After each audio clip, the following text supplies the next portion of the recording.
Hey everyone, ready to dive into something really wild? Yeah. We're going to unpack how Elon Musk went from, launching rockets to Yeah. launching himself right into the middle of the political scene. Uh-huh. Our main source today is yesterday's New York Times Daily episode. Okay.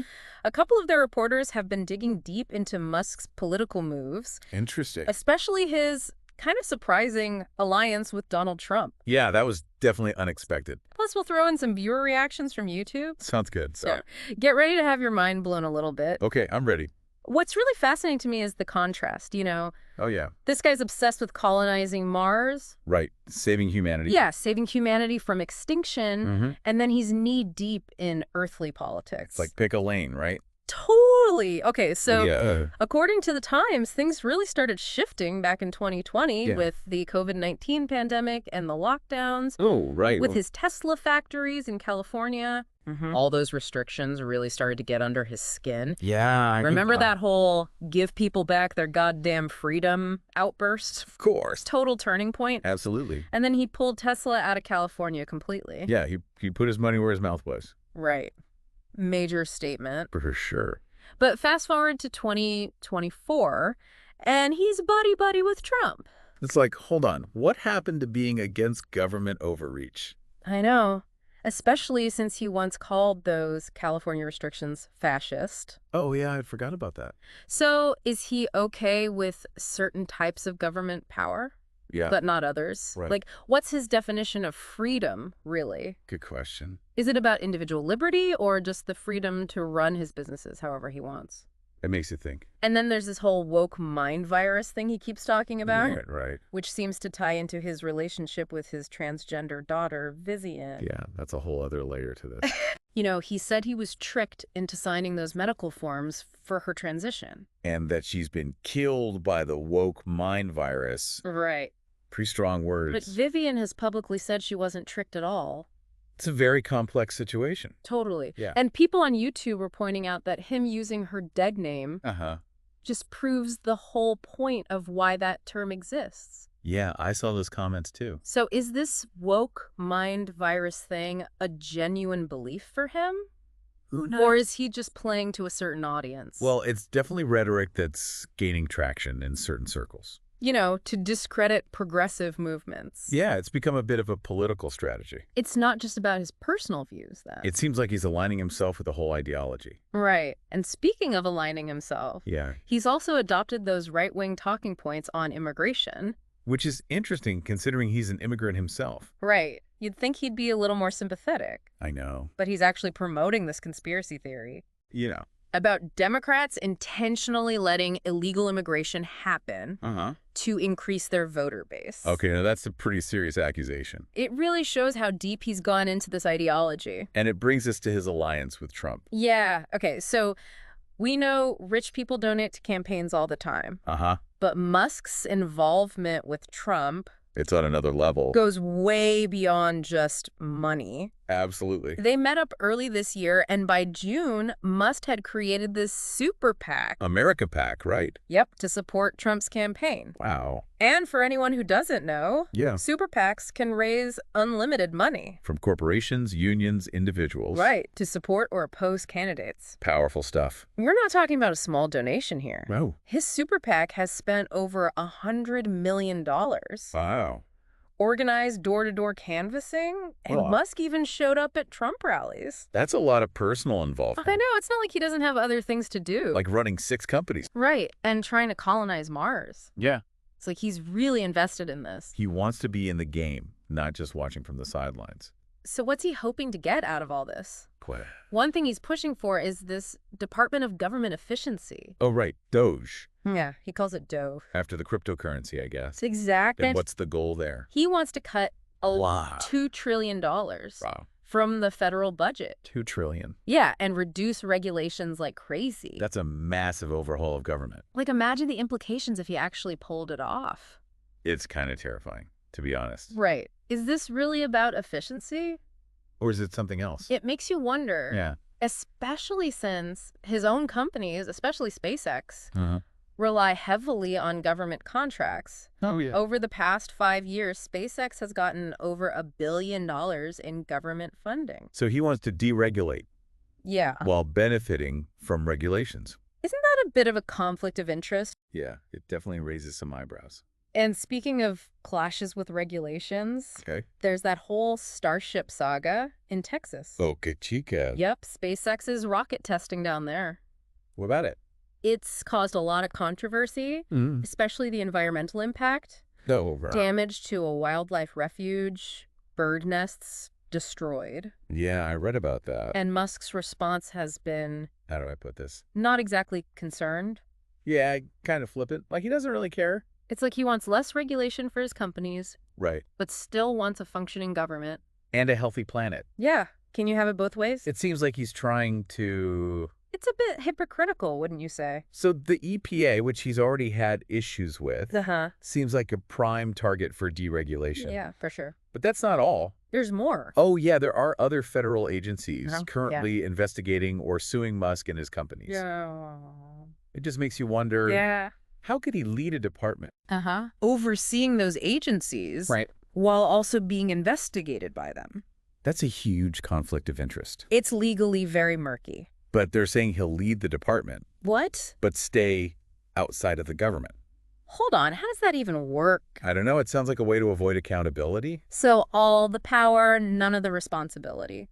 It's starting to sound like a dystopian novel. Totally. And it's not just about Musk, right? No. It's about this whole trend of billionaires buying their way into power. Like Peter Thiel? Yeah, pouring money into campaigns. Trying to shape the political landscape. And then you've got Amazon, Google. With their massive influence. It's like a new ruling class is emerging. One based on wealth and technology, not traditional politics. It's kind of scary, isn't it? A little bit. This whole idea of a transactional government.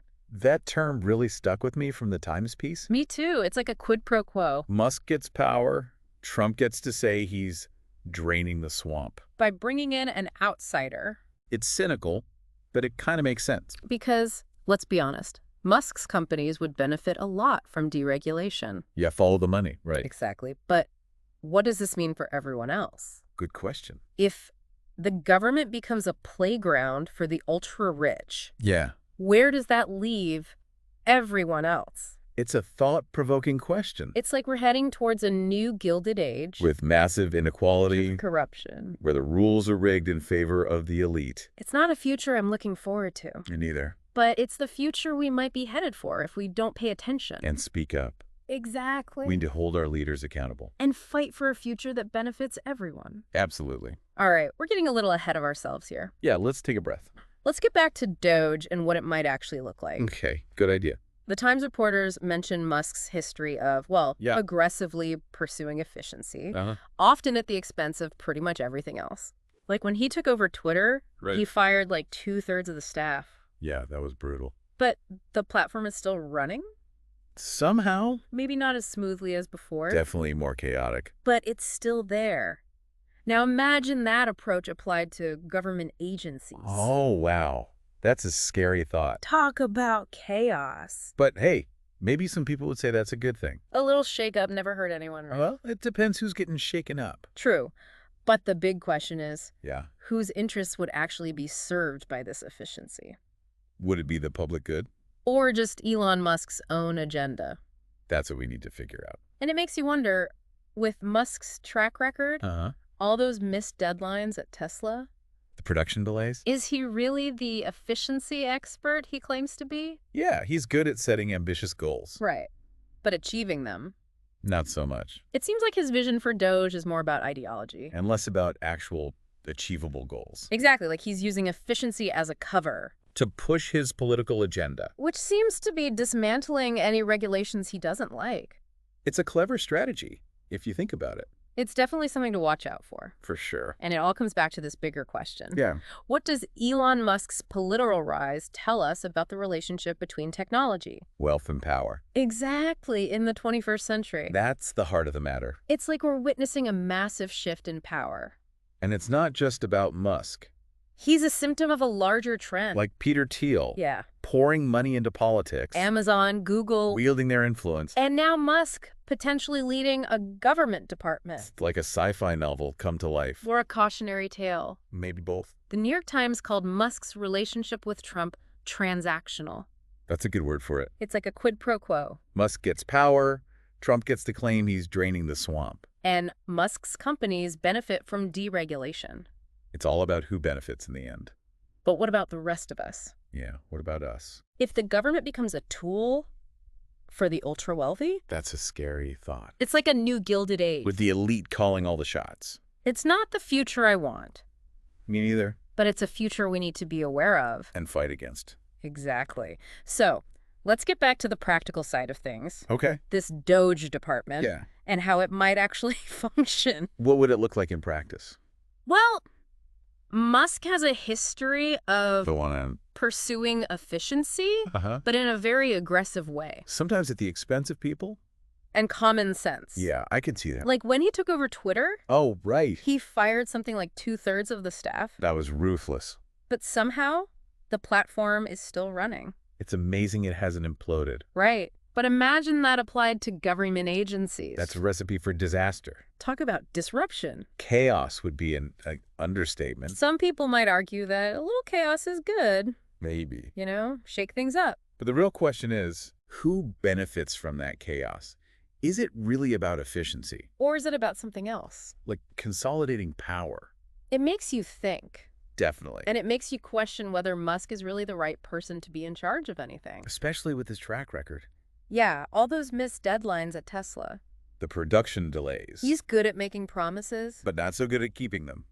It seems like his vision for Doge might be more about ideology. And less about practical solutions. Right, like he's using this idea of efficiency as a smokescreen to advance his own political goals. Which seem to be all about deregulation. Exactly. And that brings us back to the core issue here. The relationship between technology, wealth, and power. In the 21st century. It's like we're entering uncharted territory. With billionaires like Musk reshaping the political landscape. And not necessarily for the better. That's the scary part. We need to be aware of this trend. And be ready to push back. Because if we don't, the future could be pretty bleak. It's up to us to shape the future we want. Absolutely. All right, that's a lot to digest for now. Yeah, we've covered a lot of ground. Let's take a break and we'll come back in the next part. Sounds good. To explore the potential consequences of all this. Okay, I'm ready for more. Stay tuned. Can't wait. Yeah, it really does make you wonder about this whole draining the swamp thing. Right, like, is he replacing one swamp with another? One filled with billionaires. And calling all the shots. Exactly. Yeah. So let's get back to Doge for a second. This super department? Yeah. How would this thing actually work? Like, slashing $2 trillion and gutting regulations? Sounds like a recipe for chaos. Total chaos. Okay, well, remember what happened when Musk took over Twitter? Oh, are you talking about the mass layoffs? Yeah. He got rid of like 2/3 of the staff. Yeah, something like that. It was crazy. And the platform's still going. I know. It's kind of amazing. Right. But it's definitely not as smooth as it used to be. Definitely more chaotic. So imagine that same approach applied to entire government agencies. Oh, wow. That's a terrifying thought. It's like the potential for disruption is just enormous. Right. But maybe some people would argue that a little disruption is good. Maybe. We would shake things up a bit. But wouldn't you say the real question is, yeah, who actually benefits from this so-called efficiency? That's a good point. Does it actually serve the public? Or just the people in power? Like Elon Musk. Exactly. And it makes me think about Musk's track record. Oh, yeah. You know, at Tesla. All the missed deadlines. The production delays. Right. Is he really the best person to be leading a department focused on efficiency? It's a fair question. Yeah. I mean, he's great at setting these ambitious goals. Right. But can he actually achieve them? That's the thing. It seems like his vision for Doge might be more about ideology than actual achievable goals. You think he's using this whole efficiency thing as a cover to push his own agenda? Exactly, like dismantling any regulations that he doesn't like. It's possible. And it all circles back to this bigger issue. The relationship between technology, wealth, and power. Right, and how that's playing out in the 21st century. It's not just about Musk. Oh, it's a much bigger trend. You've got other tech billionaires like Peter Thiel pouring money into campaigns. Trying to shape the political landscape to their liking. And then you've got these tech giants. Amazon, Google. With their massive influence over our lives. It's like we're witnessing the rise of this new ruling class. Defined by wealth and technology. Not by traditional political experience. It's a pretty fascinating phenomenon. And a little bit unsettling, to be honest. Yeah, for sure. Especially with Musk potentially stepping into a position of real political power. It makes you think about what this new era of transactional government might look like. That's a term that really stood out to me from that New York Times article. Transactional. Yeah, it implies that this alliance between Musk and Trump is based on this quid pro quo. Right, like a mutually beneficial exchange of power and influence. It makes you wonder, what are the terms of this deal? What's Musk getting out of it? And what's in it for Trump? Well, it seems pretty obvious that Musk would benefit from deregulation. Yeah. His companies would have fewer restrictions, less oversight. More freedom to operate as they please. And for Trump, aligning himself with someone like Musk allows him to look like a champion of innovation. Right. Like he's not afraid to shake things up. The disruptor-in-chief. It's a smart political strategy. It definitely taps into that distrust of government that's out there. That idea that the government is inherently inefficient, corrupt. Yeah, and that we need outsiders to come in and fix it. Like Musk. But isn't that a bit simplistic?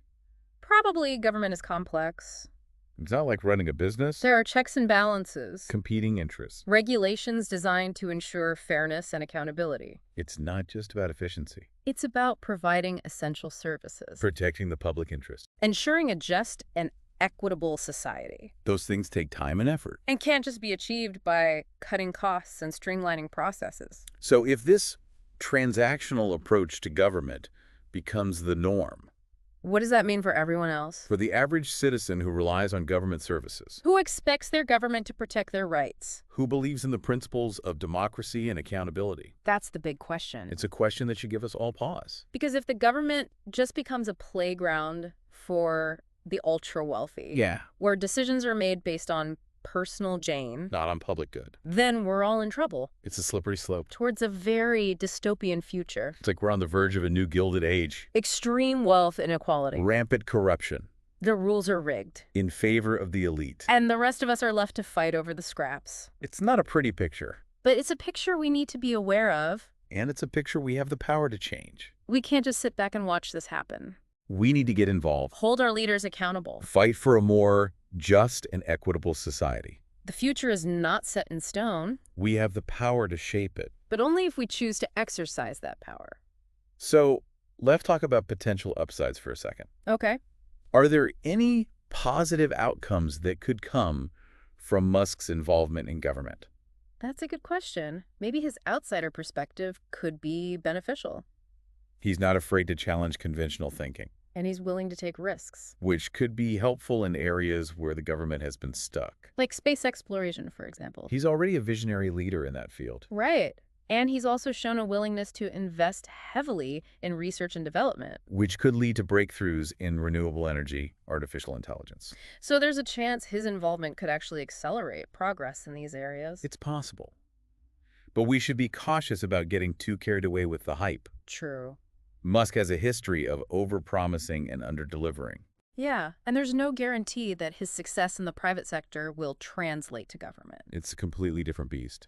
So even if he does achieve some positive results, we still need to weigh those against the potential negative consequences of his approach to government. His disregard for regulation. His tendency towards chaos. We need to be clear-eyed about the risks and rewards. And hold him accountable. Just like we would any other government official. So as we wrap up this part of our deep dive, what's the key message for our listeners? Be informed, be engaged, and be skeptical. Don't just take Musk's words at face value. Do your own research. Ask tough questions. Demand answers. Because the future of our society depends on it. Well said. And remember, even though it can feel overwhelming, we all have a role to play in shaping the future. I know, right? It's a lot to wrap your head around. It really is. This guy wants to revolutionize transportation, get us to Mars, and then he's aligning himself with Trump. Pushing for radical changes in government. It's almost like we're talking about two different Elon Musks. It is a strange mix, isn't it? Totally. But maybe it's not as contradictory as it seems. Maybe there's a connection. like a through line that ties it all together? Do you think so? Yeah, what do you think? Well, think about it this way. Okay. Both his tech stuff and his political ambitions seem to come from this belief. What kind of belief? That he can solve any problem. Like he's the only one who can... That he can bend the world to his will. Okay. Like whether it's colonizing Mars or reshaping the government. It's like he always has to be the one to fix things. Exactly. He knows better than everyone else. There's a certain hubris there. Right. Yeah. Definitely. So it's not really about the technology or the politics. It's about something deeper. It's about this drive to disrupt. To overturn the existing order. To impose his own vision on the world. And that's what makes him so dangerous, right? Potentially, yes. Because that ambition and drive... It can lead to amazing things. Right. But it can also lead to recklessness. Disregard for the consequences. Especially in politics. The stakes are so much higher. Yeah, we're not talking about shaking up a social media company anymore. This is about the institutions that hold our society together. So we need to be really careful. Approach his political ambitions with skepticism. Yeah, we can't just be dazzled by his tech achievements. Or his charisma. We need to really look at his proposals. Challenge his assumptions. Demand accountability. That's really important. So as we wrap up this deep dive into Elon Musk's political rise, what's the big takeaway for our listeners? Pay attention. Be informed. Engage in critical thinking. Don't just take his word for it. Question everything. Challenge the status quo. Even when it's someone as powerful as Elon Musk. Because the future depends on it. Absolutely. Well said. And remember, knowledge is power. The more we understand, the better equipped we are. To face the challenges ahead. And don't forget, the power of your own voice. Oh, right. Speak up. Get involved. Make a difference. Because we all have a role to play in shaping the future. Exactly. The future is not something that just happens to us. We create it. That's a good way to put it. Thanks for joining us on this wild ride into Elon Musk's political world. It's been a fascinating journey. Until next time, keep those brains buzzing. And remember, question everything that